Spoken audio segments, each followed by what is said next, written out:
ሰላም ውድ የረሲፒ ቻናል ተከታታዮች እንደምን ከረማችሁ? ዛሬ ይዤላችሁ የመጣሁት እዚህ ጋር የምታዩትን በጣም የሚጥም የተልባ በሽሮ አዘገጃጀት ይሆናል። እስከ መጨረሻው ድረስ አብራችሁን ቆዩ። እዚህ ጋር እንደምታዩት የጋለ ብረት ድስት ላይ የተከተፈ ቀይ ሽንኩርት አድርጌያለሁ። እሱን በራሱ ውሃ ጠበስ ጠበስ ካደረኩት በኋላ ዘይት ጨምራለሁ። ዘይት በትንሹ ነው የምጨምረው፣ ምክንያቱም በኋላ ላይ ተልባ ስለምናደርግ እና ከዛ በኋላ ደግሞ ቲማቲም እጨምራለሁ። ቲማቲሙን በደንብ አድርጌ ጠብሰዋለሁ አንድ ላይ ከሽንኩርቱና ከዘይቱ ጋር።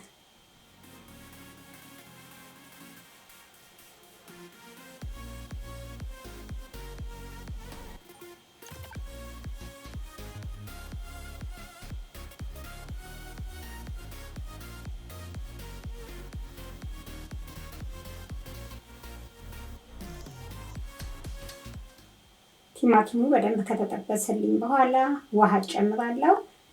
ቲማቲሙን በደንብ አድርጋችሁ ከሽንኩርቱ ጋር ስታቁላሉት ሽሮ ጣዕም ያለው ቆንጆ ይሆናል። እዚህ ጋር ደግሞ ውሃ ከልሽበታለሁ። እኔ ምጥን ሽሮ ነው የምጠቀመው። እናንተ ግን ምጥን ሽሮ ካልሆነ የምትጠቀሙት በርበሬ ያው መጀመሪያ ላይ ማድረጋችሁ እንዳትረሱ። ከዛ ውሃው ሳይፈላ ሊፈላ ሲል ሽሮ ጨምራለሁ። ከዛ ጓጓሏን በደንብ አድርጌ አፈትሳለሁ። እንደምታዩት አሁን እየተንተከተከ ነው። ከድነን በደንብ እንዲበስል እናደርገዋለን። እሳቱን ቀነስ አድርገን እንዲንተከተክ ማድረግ እንችላለን። እኔ የሰራሁበት ያለሁት ካስት አይረን ስለሆነ ያው ትንሽዬ ሙቀት ይበቃዋል። ልክ እንደ ሸክላ ድስት በሉት። ስለዚህ እሳቱን ቀነስ አድርጌ ነው እንዲበስል ማደርገው። አሁን ሽሮ በስሎልኛል። አሁን ምንድነው እያደረኩ ያለሁት? ተልባ እየጨመርኩበት ነው። ስትጨምሩ ከላይ ምስምስ አድርጋችሁ ነው መጨመር ያለባችሁ፣ አለበለዚያ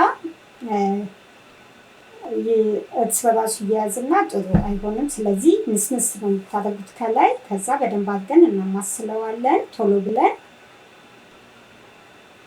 አሁን ተልባውን ካደረግኩ በኋላም የተወሰነ እንዲንተከተክ አደርገዋለሁ። እንደዛ ሲሆን ጥሩ ጣዕም ይኖረዋል።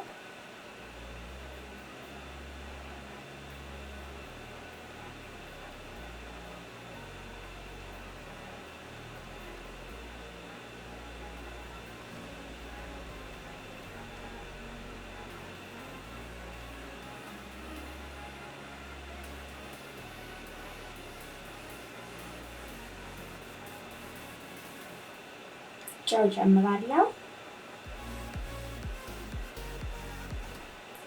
እናንተ በተልባ ብቻ ማዘጋጀት ከፈለጋችሁ ተልባውን መጨመር ያለባችሁ መጀመሪያ ሽንኩርቱን እያበሰላችሁ እያለ ነው መጨመር ያለባችሁ፣ ምንም ዘይት መጠቀም ካልፈለጋችሁ እና እንደዛ አድርጋችሁ ማዘጋጀት ትችላላችሁ። ከዚህ በፊት የሰራሁት ቪዲዮ አለ በተልባ ብቻ የሚዘጋጅ፣ በእሱ አይነት መልኩ ማዘጋጀት ትችላላችሁ።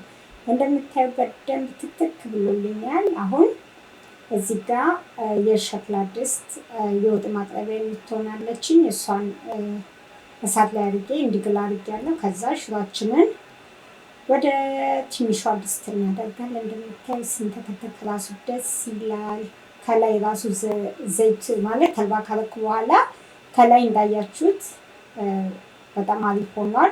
ሲንተከተክ ቆንጆ በማረ ሁኔታ ሆኖልኛል። እንጀራ ጋግሬ ያለው ትኩስ ሳይሆን ያው ከጋገዝኩት 1-4 ሰዓት ይሆነዋል። ትኩሱንም ሲሆን ደግሞ ብዙም እንትን አይልም። ስለዚህ ቀደም ብዬ ነው እንጀራ የጋገዝኩት። ከዛ እንደምታዩት ቃሪያም ስንቃሪያ አዘጋጅቼ ነበረ። ይኸውላችሁ ይህን የመሰለ ሽሮ አዘጋጅቻለሁ። በጣም ነው የሚጥመው፣ ትወዱታላችሁ። ምናልባት በእንደዚህ አይነት መልኩ ሰርታችሁ የማታውቁ ካላችሁ እናንተም ሰርታችሁ ተጠቀሙበት። ላለው በጣም ነው የምትወዱት። ያው እንደ ፍላጎታችሁ አድርጋችሁ ማዘጋጀት ትችላላችሁ፣ ምንም ዘይት ሳታደርጉ። አሁን እያሳያችሁ ያለሁት ለብላክ ፍራይዴይ ዕለት አንዳንድ እቃዎች ገዝቼ ነበረ። ከሜሲስ ነው የገዛሁት። ያው ኦንላይን ላይ ነው ኦርደር ያደረኳቸው፣ ስቶር አልሄድኩም። ያው ጫማዎች ገዝቻለሁ፣ የተለያየ እቃዎች ገዝቼ ነበረ። ያው ለኪችንም የገዛኋቸው እቃዎች ነበሩ፣ ባለፈው አሳይቻቸዋለሁ። እና እዚህ ጋ ኮት ገዝቻለሁ። ያው ለብርድ ጊዜ የሚሆን አሁን እኛ ጋር ያው ቅዝቃዜ እየመጣ አይደለ?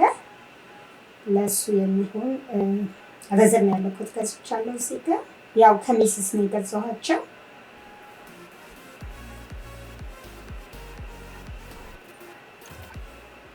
እና ያው ቅናሽ ነበረ ዋጋው። ያው የብላክ ፍራይዴይ ቅናሽ ነበር። ያው በቅናሽ የተወሰነ ፐርሰንት ኦፍ ነበረው። ሁሉም ነገሮች ያው የተወሰነ ቅናሽ አላቸው። የገዛኋቸው እቃዎች እዚህ ጋር ማሳያችሁ በሙሉ ማለት ነው። ሽቶም 2 ሽቶ ገዝቻለሁ።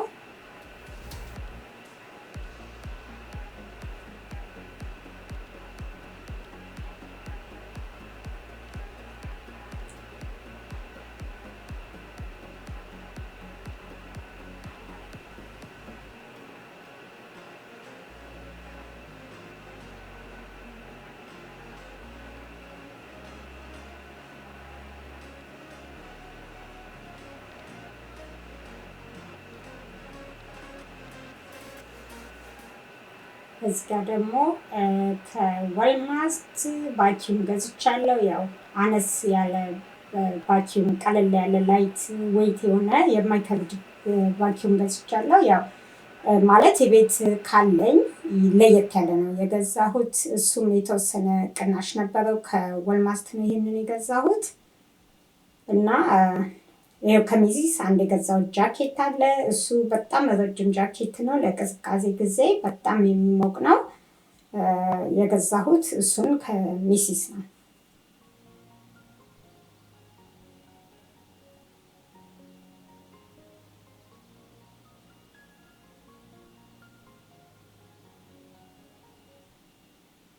ለቅዝቃዜ በጣም የሚሞቅ ነው እና ረጅም ነው ደግሞ በጣም አሪፍ ነው። አሁን ደግሞ እዚህ ጋር ካቢኔት ሃንድሎች ገዝቻለሁ። እነሱን የገዛሁት ያው ከአማዞን ነው የገዛሁት። ምክንያቱም ካቢኔቶቹን ነጭ ቀለም የማስቀባትና ሃንድል ደግሞ የላቸው መያዣ ስለሌላቸው እነሱን ደግሞ ያው ስለማሰራ ለሱ ነው የገዛሁት። እና እንደዚህ አይነት ሃንድል ነው የገዛሁት። ይህንን ያው ከአማዞን የገዛሁት። እነኝህን እቃዎች ገዝቻለሁ። ሌሎችም የገዛኋቸው እቃዎች አሉኝ። እስኪ አሳያችኋለሁ። ስለተከታተላችሁኝ እጅግ በጣም አመሰግናለሁ። ዛሬ ደግሞ ለቻናሌ አዲስ የሆናችሁ ሰብስክራይብ በማድረግ የደውሉን ምልክት በመጫን ኦል የሚለውን በማጥቆር ቤተሰብ እንድትሆኑ እጋብዛለሁ። ሁሌም ከጎኔ በመሆን ስለምታበረታቱኝ እጅግ በጣም አመሰግናለሁ። ሌላ ጊዜ በሌላ ስራ እስከምንገናኝ ድረስ ደህና ሁኑ።